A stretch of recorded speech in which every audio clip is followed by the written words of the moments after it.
Время новостей на канале Абаза. В студии Марина Будба. Здравствуйте. Сегодня в выпуске. Ежегодная акция «Ночь в музее» прошла в Сухуми. В этом году она посвящена 80-летию со дня рождения первого президента Абхазии Владислава Арденба. Бережное отношение к природе как часть культурного кода состоялся научно-художественный фестиваль «Лдзафест». Коллектив, который знают, любят и ждут. Ансамбль «Амцепс» единственный в Москве, где можно научиться абхазским танцам. Начнем с официальной хроники. Президент Абхазии Бадра Гунба произвел сегодня ряд кадровых назначений. Указами главы государства назначены Квицини Льва Константиновича министром по чрезвычайным ситуациям Республики Абхазия. Логу Астамура Омаровича министром туризма Республики Абхазия, Боджго Баграта Фазлибеевича председателем Государственного комитета Республики Абхазия по репатриации, Берулава Роланда Федоровича председателем Государственного комитета Республики Абхазия по связи, массовым коммуникациям и цифровому развитию, Ахуба Адамыра Мироновича начальником Государственного управления Республики Абхазия по землепользованию и кадастру, Гвинджа Романа Хакибеевича начальником Государственного архивного управления Республики Абхазия. Указом президента Абхазии Бадры Гунба генерал-майор Дбар Дмитрий Сергеевич освобожден от должности начальника Государственной службы охраны Республики Абхазия. Другим указом главы государства Дмитрий Дбар назначен председателем службы государственной безопасности Республики Абхазия. Первым заместителем руководителя администрации президента Республики Абхазия назначен Шамба Дмитрий Михайлович. Заместителем руководителя администрации президента Республики Абхазия назначен Айба Батал Эдуардович. Президент Бадра Гунба в селе Мгудзархуа ознакомился с ходом ремонтных работ на нескольких объектах. Была заменена кровля в Мгудзарской школе площадью 60 квадратных метров. В доме семьи Еник также заменили 340 квадратных метров кровли. Бадра Гунба посетил Гудаутскую больницу, где установлен компьютерный томограф. Необходимо заменить рентгеновскую трубку. Глава государства пообещал, что в ближайшее время будут подписаны все необходимые документы. Кроме того, президент Бадра Гунба посетил администрацию села Лыхны. Он осмотрел одно из помещений здания, которое планируется отремонтировать под спортивный зал для занятий вольной борьбой. Проинспектировали ход восстановительных работ. Считаю, что в течение 1,5 недель все необходимые работы по ликвидации последствий урагана будут завершены. Побывали в селе Лыхны. Есть обращение от жителей села об открытии там спортивного зала, борцовского зала. Даны поручения подготовить помещение и к 1 сентября создать условия, чтобы спортивная секция открылась в здании администрации села. Сейчас мы находимся в Гудаутской больнице. Более 1,5 лет здесь не работает аппарат компьютерной томографии. Аппарат, который действительно очень важный для пациентов. За все время существования компьютерного томографа в Гудауте более 8 тысяч граждан наших обратилось в больницу за проведением исследований профессиональных, высокотехнологичных, и его отсутствие создает неудобства для наших граждан. Поэтому принято решение, даны поручения. Уже буквально на следующей неделе мы заключим контракт на приобретение необходимого оборудования для восстановления компьютерного томографа. Для понимания, это оборудование довольно-таки дорогостоящее, более 10 миллионов, если быть точными, более 11,5 миллионов такого рода оборудования стоит. Но это то, на чем мы не собираемся экономить, это то, что касается непосредственно здоровья граждан нашей страны. Еще вы дали поручение по укреплению дороги. Что это за участок? Да, дорога, которая от центральной трассы ведет в село Лыхны. Вы знаете, что там тяжелая ползливая ситуация. Даны поручения привести эту дорогу в порядок. Думаю, что через месяц-полтора мы уже готовы будем приступить к реализации этого проекта.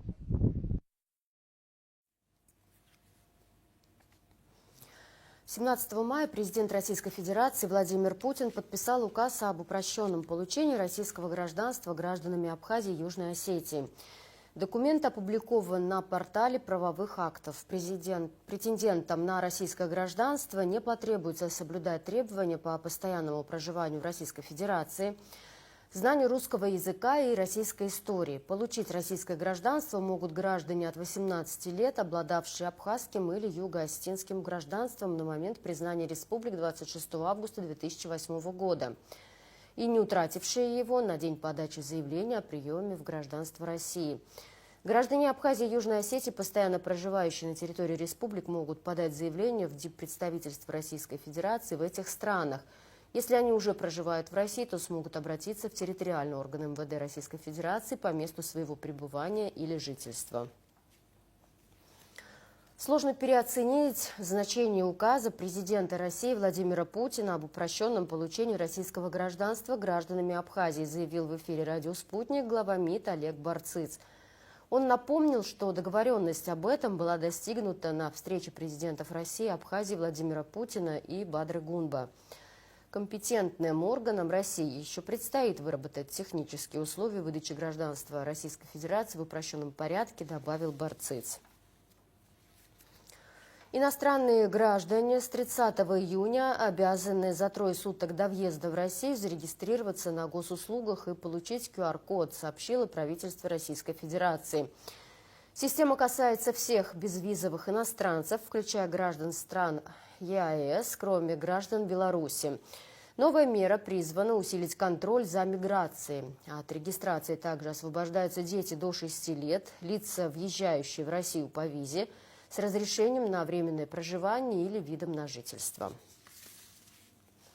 Инвестиционное соглашение между Россией и Абхазией должно защищать права и капитал инвесторов. Стороны найдут необходимые формы для их защиты. Об этом сообщил заместитель министра экономического развития Российской Федерации Дмитрий Вольвач в интервью ТАСС в рамках форума «Россия. Исламский мир», проходившего в Казани с 13 по 18 мая.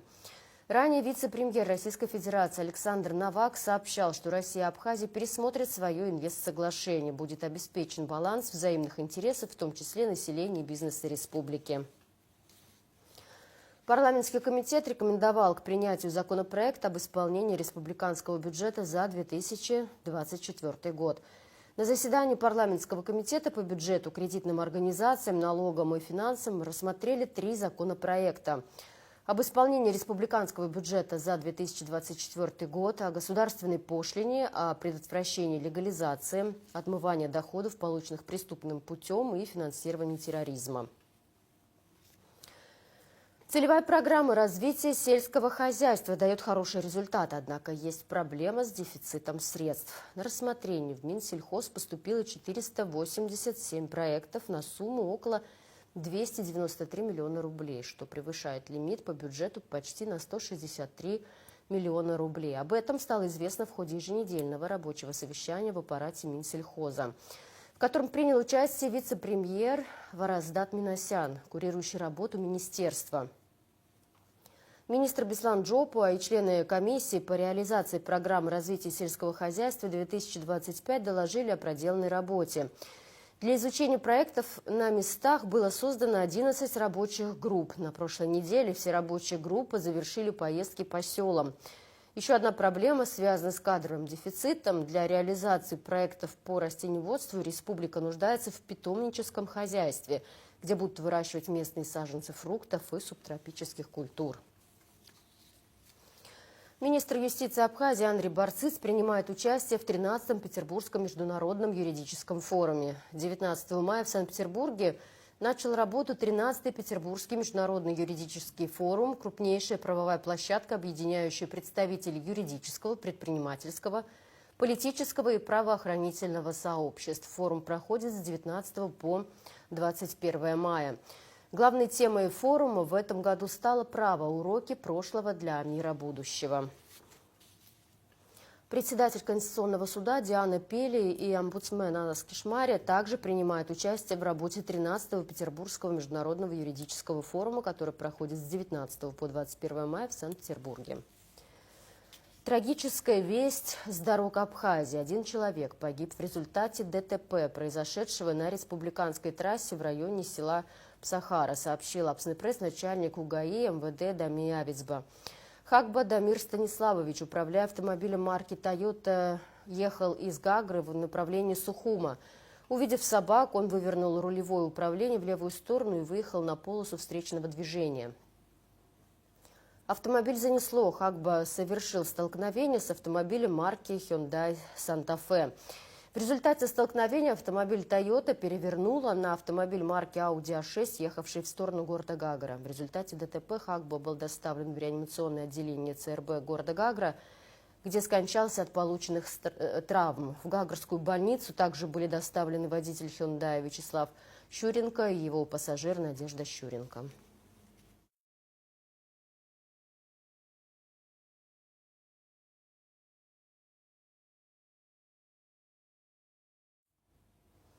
Продолжаем выпуск. МВД предписывает администрации размещать на дверях знаки, запрещающие вход с оружием в рестораны, кафе, на свадьбы и другие публичные мероприятия.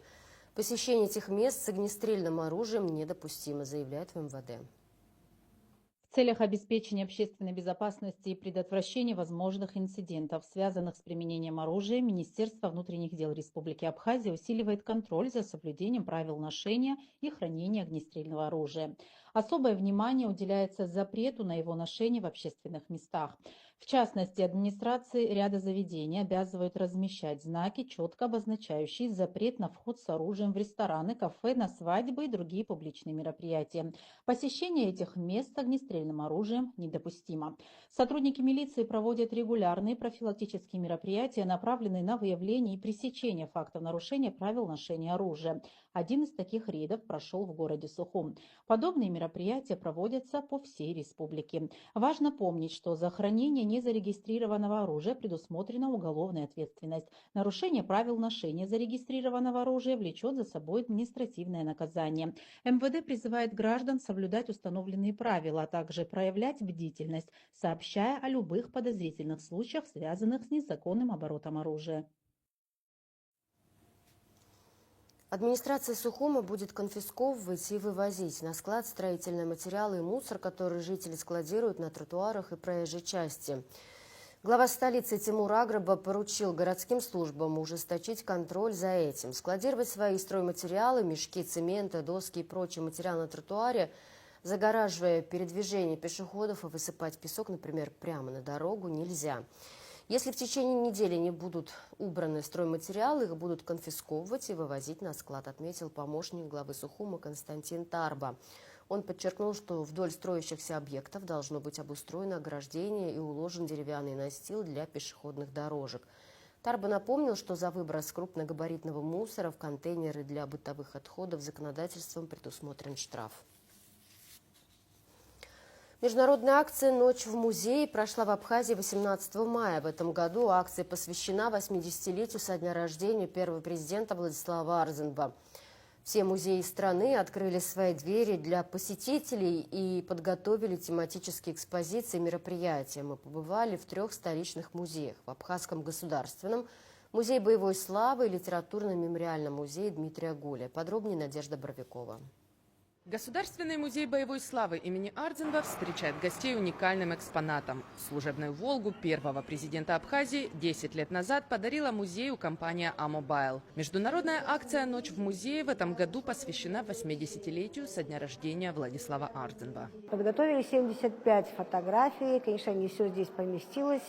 Мы не успели посчитать, сколько мы здесь поместили, но осталось где-то вот порядка 10 фотографий. Автором этих фотографий, как вы знаете, наш известный любимый фотограф Владимир Попов, который является кладезью архива, и вот нам любезно предоставил свои фотографии своего архива. Постоянно действующий зал у нас есть в Владиславе, и еще один зал тоже подготовлен для сегодняшнего дня. То есть мы этот зал подготавливали к 4 марта, к Дню памяти о Владиславе, но сейчас мы немного расширили, добавили что-то, убавили что-то, и тоже вот подготовлен к этому дню. Абхазский государственный музей презентовал экспозицию «Все мы родом из детства». Это традиционные абхазские игрушки, люльки, предметы быта, связанные с уходом за ребенком. Почему так называется именно эта выставка? Если на абхазском «Ихчумка и духахяда». Это даже больше подходит, если вот прямым переводу, вот именно люлька воспитала, конечно, очень многих интересных людей. Это, может быть, великие люди, да, вот начиная от древности, если вот взять наших известнейших руководителей, это в том числе и Владислава Ардзенба. И, конечно, интересна выставка тем, что здесь мы видим, какие у нас люльки, самые древние, показываем люльки. И, конечно же, благодаря нашей сотруднице, смотритель, вот как раз в отделе этнологии, зовут ее Манана Каджая, которая сохранила уникальные предметы именно для укрытия, так скажем, разные детали, которые, в общем-то, хранилась долгое время от своих детей. Она так сказала, что вот в дар музею отдает, и этот стимул даже вот, вызвало даже как бы накрыть несколько люлек даже. Обычно это, знаете, приданное, это долго собирается, и поэтому одну люльку собрать это очень сложно. Литературно-мемориальный музей Дмитрия Гулия подготовил выставку фотографий знаменитых цитат Владислава Ардзенба. Кроме того, в небольшом зале музея прошел вечер памяти Владислава Ардзенба, где его коллеги, друзья и однополчане делились воспоминаниями о первом президенте. Мы решили собрать сегодня вечером, вот именно ночью, к себе в гости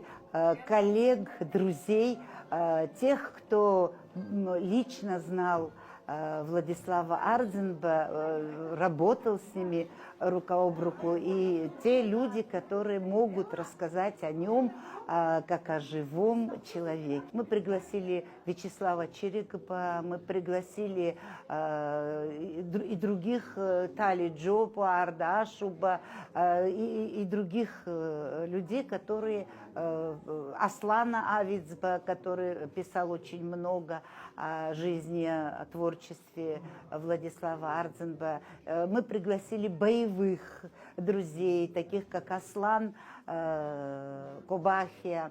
Мы пригласили в прошлом археолога нашего Батала Кобахия, который еще со студенческих лет прекрасно знал Владислава Ардзенба. Вот и многих других. Здесь есть и уже пришла Лиана Кварчеля, которая была переводчицей в самые сложные времена. Вы знаете нашу историю. И вот таких вот Аида Ладарья должна прийти. Это люди, которые работали рядом с Владиславом долгие годы. Показ нового фильма режиссера Ибрагима Чкадуа, снятый специально к 80-летию со дня рождения Владислава Ардзенба, также прошел в музее Гулия. Все музеи страны в этот день постарались разнообразить свои мероприятия песнями и стихами о Владиславе, национальной музыкой и танцами. Словом, сделали все, чтобы международная акция «Ночь в музее» стала настоящим праздником памяти первого президента Абхазии. Надежда Боровикова, Сосрекла Духа, Абазар ТВ. Выставка фотографий авторства Сергея Лидова в честь 80-летия Владислава Ардзенба открылась в Доме Москвы в Сухуми. На ней представлено 19 снимков, сделанных российским фотографом в разные годы в домашней обстановке, на отдыхе и за работой. Сергей Лидов признался, что открытие выставки вызывает в нем чувство восторга и печали, потому что это был не только президент Абхазии, но это был мой друг, очень хороший и гениальный человек. Директор Центрального выставочного зала Союза художников Республики Абхазия Эльвира Арсали будет представлять Абхазию на международном форуме «Интермузей» в Москве. В качестве спикера она примет участие в дискуссии на тему «Просвещать и вовлекать, как и о чем разговаривают разные музеи с посетителями», который пройдет 22 мая в Новой Третьяковке. Бережное отношение к природе как часть культурного кода. Научно-художественный фестиваль «Лдза-фест» прошел в Сосновой роще села Лдза Гагарского района. Он посвящен связи природы, культуры и науки. Сотни людей посетили лекцию по экологии, выставки, ярмарку продукции местных предпринимателей. Большое внимание привлекли выступления Государственной хоровой капеллы и ансамбля народных инструментов Абхерца. Подробности у Заура Кварчия. Сосны, морской воздух и голоса под кронами деревьев. Так начинался ЛДЗА-фест, первый научно-художественный фестиваль в селе ЛДЗА, прямо в сердце Пицунской рощи. Здесь люди собрались, чтобы иначе взглянуть на мир, через искусство, науку и живое общение. В каждом шаге фестиваля напоминание о хрупком богатстве, которое нас окружает. Главное понять, экология не абстракция, а часть того, как мы живем каждый день. Добро пожаловать всем, кто сегодня присутствует на нашем фестивале. Мы уверены, что этот фестиваль фестиваль проходит первый раз у нас в селе. Мы уверены, что всем понравится. Будем рады видеть всех. Конечно, очень важно для нашего села это проведение. Оно проходит впервые, как мы подчеркиваем. И люди просто должны увидеть нашу красоту. Началось все с группы инициативных ребят, влюбленных в это место. Вокруг них собрались единомышленники, а уже через месяц идея переросла в целый фестиваль с лекциями, мастер-классами, арт-объектами и вечерним концертом. София Дбар, одна из участников организаторской команды, говорит, что ЛДЗА-фест стал возможен благодаря общей энергии и желанию изменить что-то к лучшему. Мы давно друг друга знаем, нас всех объединяет любовь к этому месту. Поэтому их хороший пример в данном плане стал таким заразительным. У нас собралась достаточно большая команда людей, которые впоследствии, собственно, и организовали данное мероприятие. Сегодня нас посетит достаточно большое количество людей. Нам хочется, чтобы они также посмотрели вокруг себя и поняли, что нас окружает что-то невероятное. И это, наверное, про формирование экологической культуры в том числе, потому что, поскольку наша концепция, она непосредственно связана именно с экологией, мы хотим, чтобы люди понимали, насколько это важно. Сегодня у нас все говорит об этом, все буквально дышит экологией. И хочется, чтобы какая-то мотивация у человека возникла, и когда он покинет это место, возможно, даже какие-то эко-привычки в его жизни появятся. Может, он начнет сортировать мусор или, не знаю, будет сдавать батарейки на переработку, а не выбрасывать. Ну, то есть что-то, что поможет сохранить нашу природу. Природа и забота о ней в центре всего. В научной зоне под открытым небом проходят лекции. Первая от Сабины Лободы, директора Пицундо-Мюсерского заповедника. Она не только рассказывает об истории этих мест, но и напоминает, чтобы сохранить реликтовую рощу, нужно в первую очередь осознавать ее хрупкость. Основные проблемы в Пицундо-Мюсерском заповеднике возникают из-за антропогенной нагрузки. Зачастую это из-за отсутствия у людей какого-то понимания, как обращаться с природой, какой вред они наносят теми или иными действиями. Наша задача заповедника – как можно больше говорить об этом, напоминать, потому что по практике мы видим, что люди не с первого раза понимают информацию, им нужно повторять. Поэтому такие мероприятия – это самый лучший способ донести до людей, в чем важность подобных территорий, как они могут помочь, даже просто тем, что они не вредят, да, там, мусор не выкидывают, не вытаптывают под рост. Если они будут знать, как выглядят как краснокнижные растения, они не навредят природе. То есть это самый верный путь к осознанию людей, в чем важность нашего заповедника.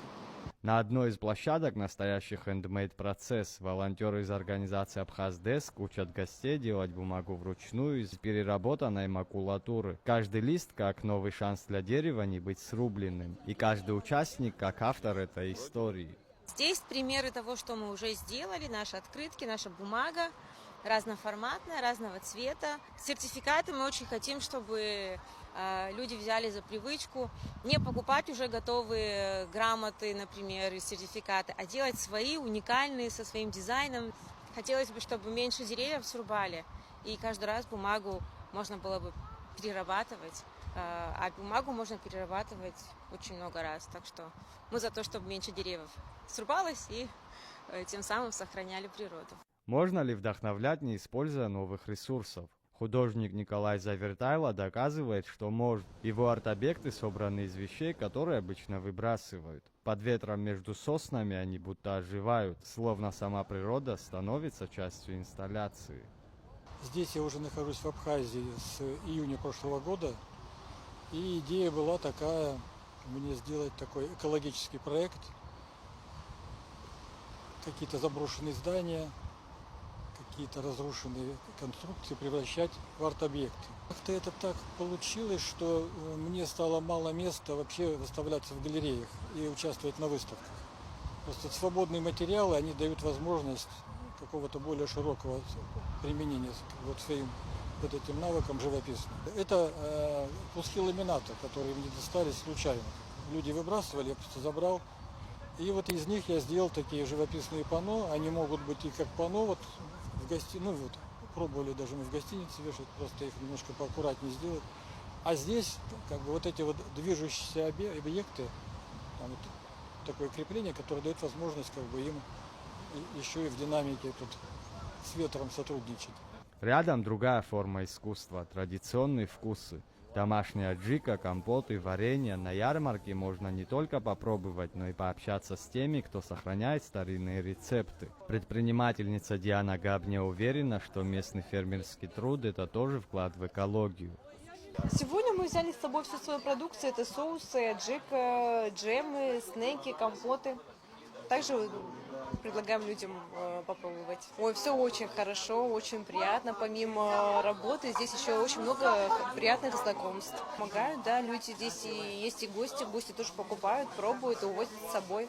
А вечером звучание, пронизанное корнями. Сцена будто растворяется в пространстве рощи, когда звучат голоса государственной хоровой капеллы Абхазии и ансамбля народных инструментов Абхарца. Музыка наполняет пространство, точно пробуждая лес.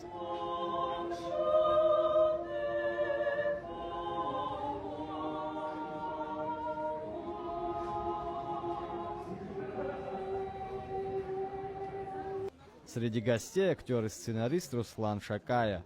Он считает, что такие фестивали могут изменить сам взгляд на родную землю. У нас много чего есть, но экология – это основное.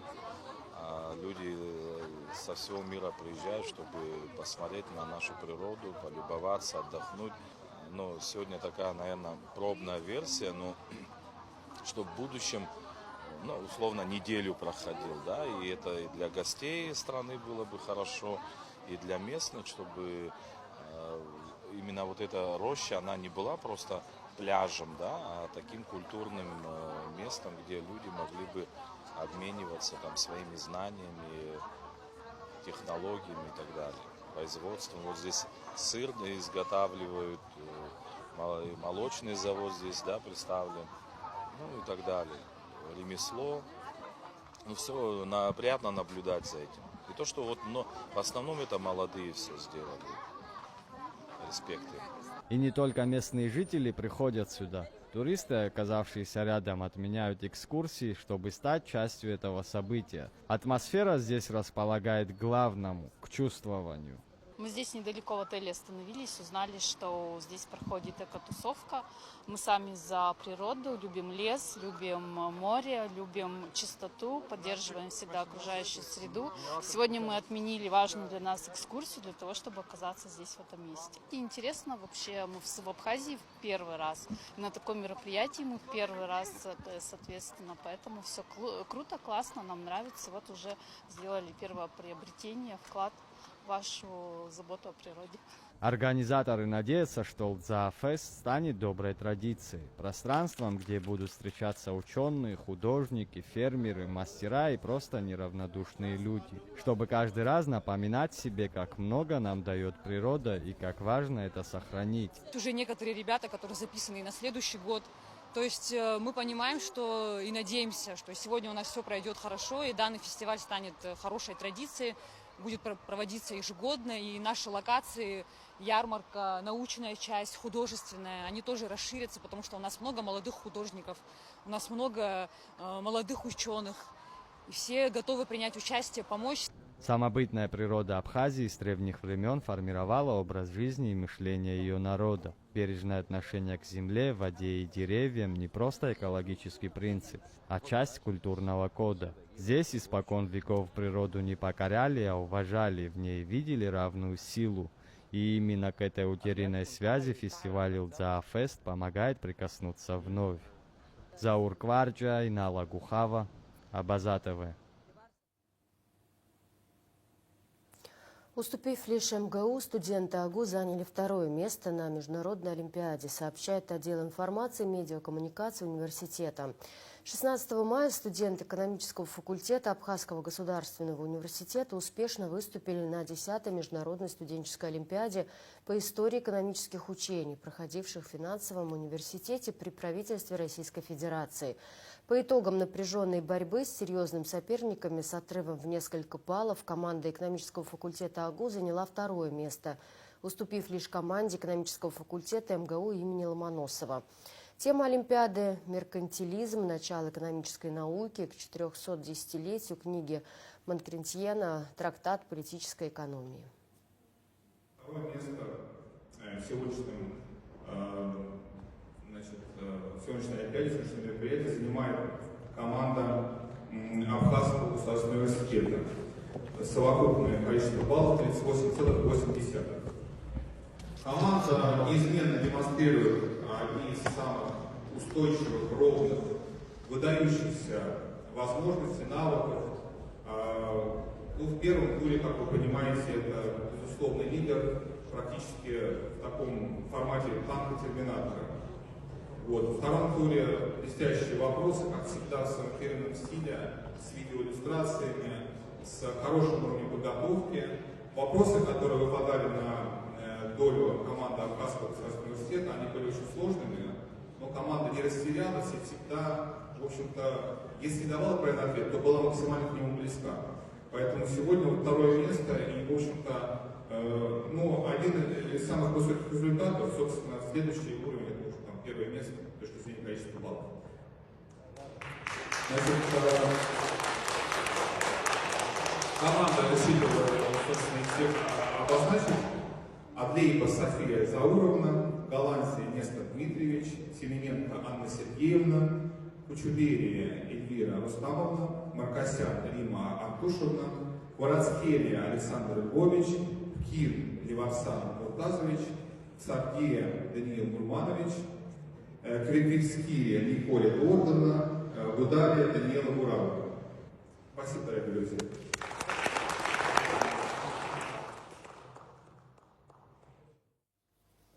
Ансамбль «Амцабс» единственный в Москве, где можно научиться абхазским танцам. Коллективу всего 13 лет, но за это время здесь обучились сотни детей. Сейчас в «Амцабсе» танцуют около 100 человек. Это дети от 3 лет и подростки. Все они выходят на сцену, а некоторые задействованы в спектакле Никиты Михалкова «12». Наши корреспонденты побывали в гостях у ансамбля. Репортаж Марианы Котовой. Мы находимся в Москве, в Черемушках. Каждую субботу и воскресенье здесь звучит абхазская музыка. Это дети и подростки. Абхазы, русские, армяне, азербайджанцы разучивают абхазские танцы. Как у них это получается, мы сейчас посмотрим.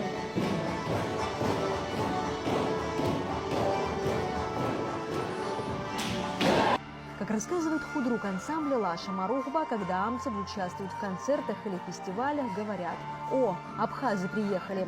И это значит, что и зажигательные танцы знают, любят и ждут.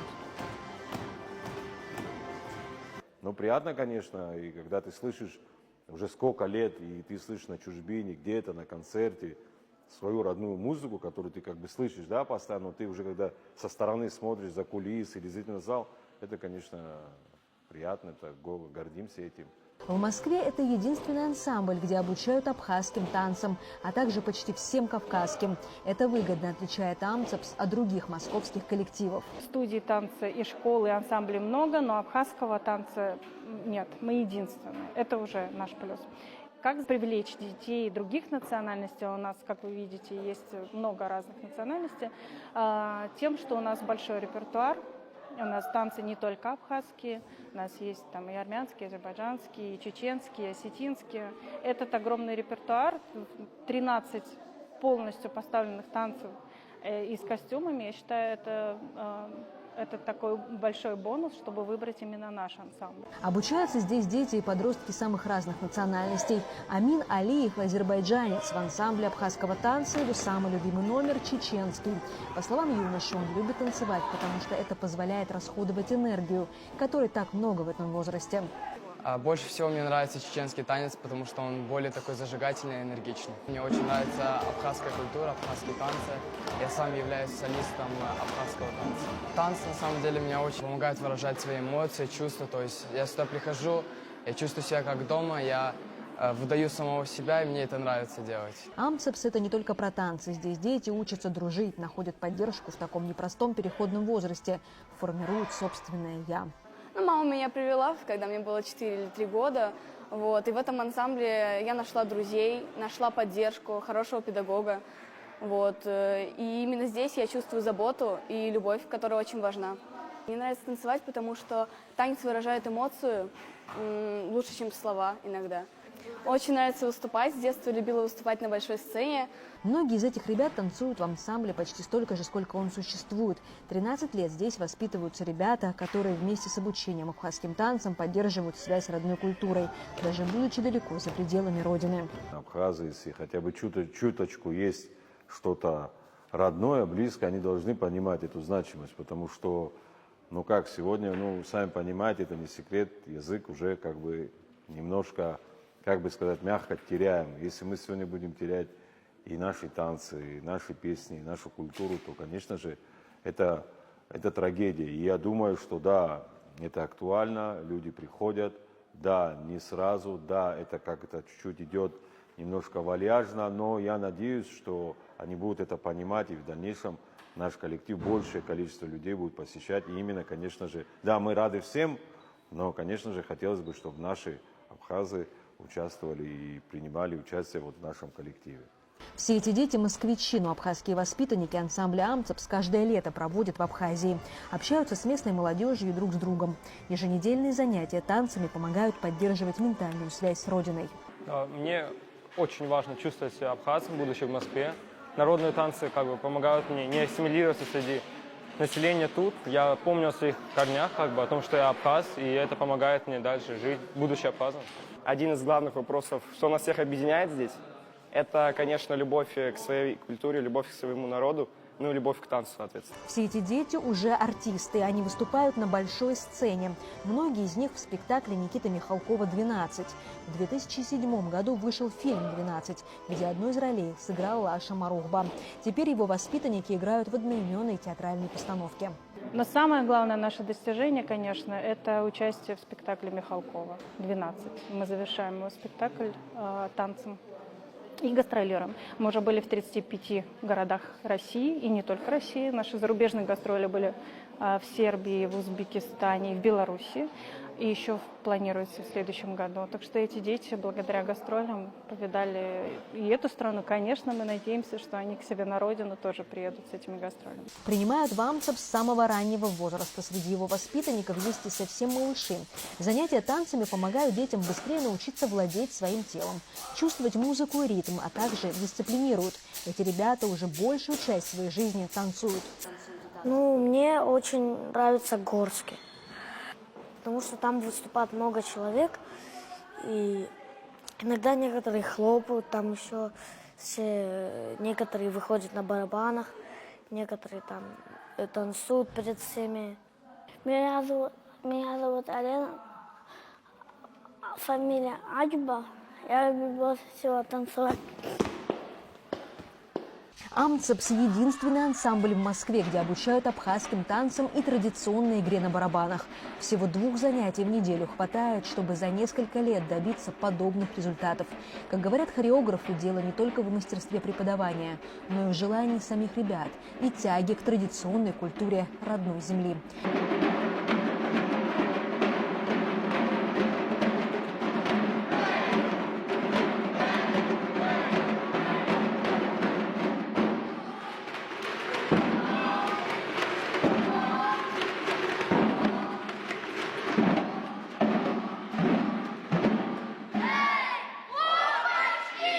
Марьяна Котова, Валерий Криквискири, Абаза ТВ. В завершении выпуска прогноз погоды.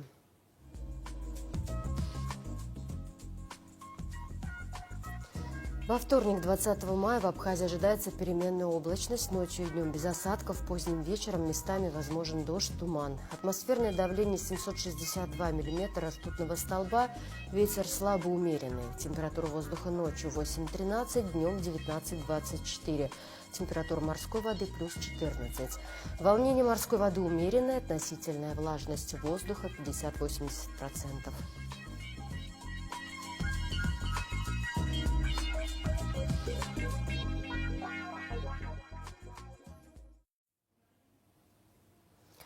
На этом пока все. За развитием событий следите вместе с нами. До встречи.